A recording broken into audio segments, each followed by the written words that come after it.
NASCAR just told a guy with nearly 5 million subscribers, "You're not ready." Not a maybe, not a let's talk, a flat-out denial. And here's the part nobody is saying out loud: the guy they blocked might be the best thing to happen to this sport in a decade. So why did NASCAR say no? And more importantly, what does it tell us about where stock car racing actually stands right now? Because this story isn't really about Cleetus McFarland. It's about a sport that desperately needs new fans, a team that made a move nobody saw coming, and a decision that exposed a fault line running right through the middle of NASCAR's garage.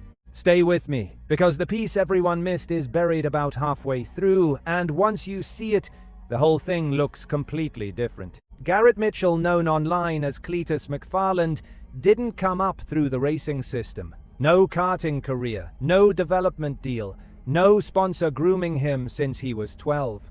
He built 5 million subscribers on YouTube doing burnouts, wrenching on junk cars, and being completely, uncomplicatedly himself. His entire NASCAR resume before all of this, roughly 5 ARCA races, 2 top 10 finishes, and 1 Truck Series start in February 2026 that ended in a crash. That's it. That's the guy Richard Childress Racing signed. So the question isn't whether Cleetus McFarland belongs at Talladega.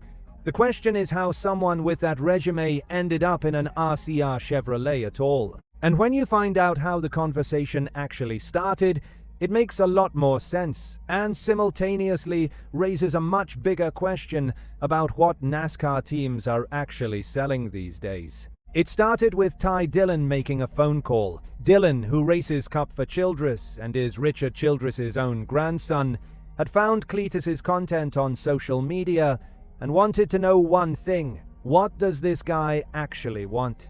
Cleetus told him straight he loves super speedways, and racing the Daytona 500 would be a dream. Dillon took that back to RCR. But he had one firm condition before he'd push the idea any further. Cleetus had to stay exactly who he is. No polishing, no PR coaching. If the fun went away, Dillon said, they were failing. That's the deal that got announced in early March 2026. 3 O'Reilly Auto Parts Series races per season. NASCAR's old guard had opinions immediately. Kyle Petty said internet personalities don't belong on a racetrack with professional drivers. Kyle Busch, who drives for RCR in the Cup Series, remember, so this is a teammate, essentially questioned the experience gap publicly. He pointed out that Denny Hamlin ran 10,000 races before he got to NASCAR. Then added that his 10-year-old son has probably run more races than Cleetus, his 10-year-old. Bubba Wallace's spotter raised safety concerns. These weren't keyboard critics. These were people in the garage every single week. And Cleetus heard all of it. April 4th, 2026. Rockingham Speedway. Cleetus ran double duty, and the two halves of that day told completely opposite stories.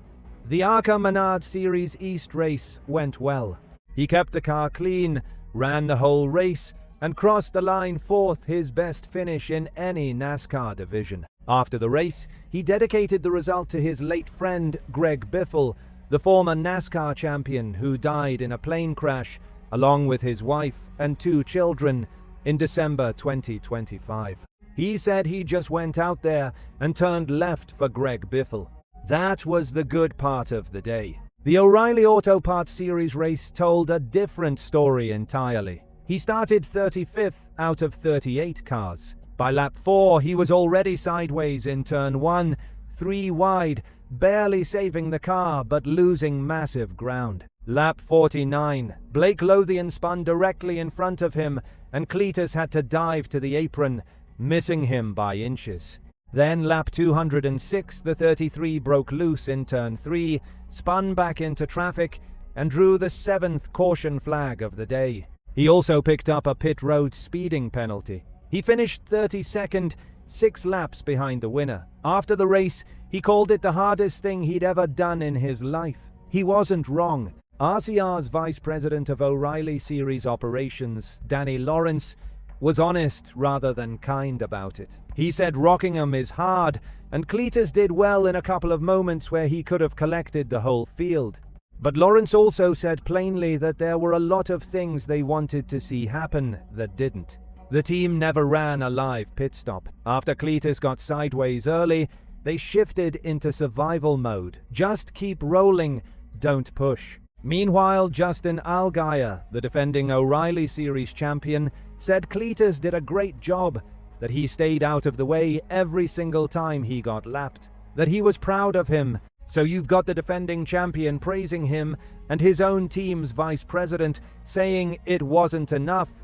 Figure that one out. Tommy Baldwin compared it to skipping from 7th grade straight to college. You don't do it. You go through the steps, ARCA, late models, car control, all of it. Freddie Kraft pointed out that during the race, Cleetus was heard on his in-car audio having a conversation with his spotter, where he essentially didn't know what inside meant. Kraft called it Racing 101, and he wasn't wrong to say it. Then Mark Martin, who had been broadly supportive of the whole project, delivered what might be the most politely devastating line of the entire weekend. The best thing about Cleetus is his interviews. In NASCAR circles, that's not a compliment. That's a verdict. On April 7th, 2026, NASCAR officially denied Cleetus McFarland's entry to race at Talladega Superspeedway. Brad Probst confirmed he's approved for ARCA, Truck Series, and O'Reilly Short Tracks, just not Superspeedways yet. Dale Earnhardt Jr. backed the decision publicly. He'd watched the Truck Series test, the O'Reilly test, and the Rockingham race, and said he saw enough specifically repeated loss of car control to not approve him for Daytona or Talladega. His recommendation was 1, 2, maybe 3 more events first. Cleetus called it a kick in the nuts on Facebook, but said it wasn't the letdown it looked like. And that's where most coverage stopped. Here's what it didn't say. When Cleetus raced at Rockingham, O'Reilly Series viewership was up over 11% year over year. The Daytona Truck Series opener, where Cleetus lined up alongside Tony Stewart and Travis Pastrana, drew 1.387 million viewers on FS1. A 37% increase over the previous year. The highest viewership for a Truck Series race since 2016. 4 of the first 8 O'Reilly races in 2026 posted year-over-year gains. NASCAR didn't deny Cleetus McFarland because he isn't adding value. The numbers make that case impossible to argue. They denied him because they have to manage the pace of how they use him, and those are 2 completely different things. So here's what I keep coming back to. NASCAR just denied entry to the guy who is single-handedly moving their viewership numbers in a direction the sport hasn't seen in years. They did it because the garage said he isn't ready, and honestly, based on Rockingham, the garage has a point. But that creates a tension that isn't going away. What happens when the person drawing the new audience and the person who meets the professional standard are not the same person? Is NASCAR protecting its product or protecting itself from a conversation it isn't ready to have? Drop your answer in the comments, and if you think the decision was wrong, tell me exactly what you would have done differently.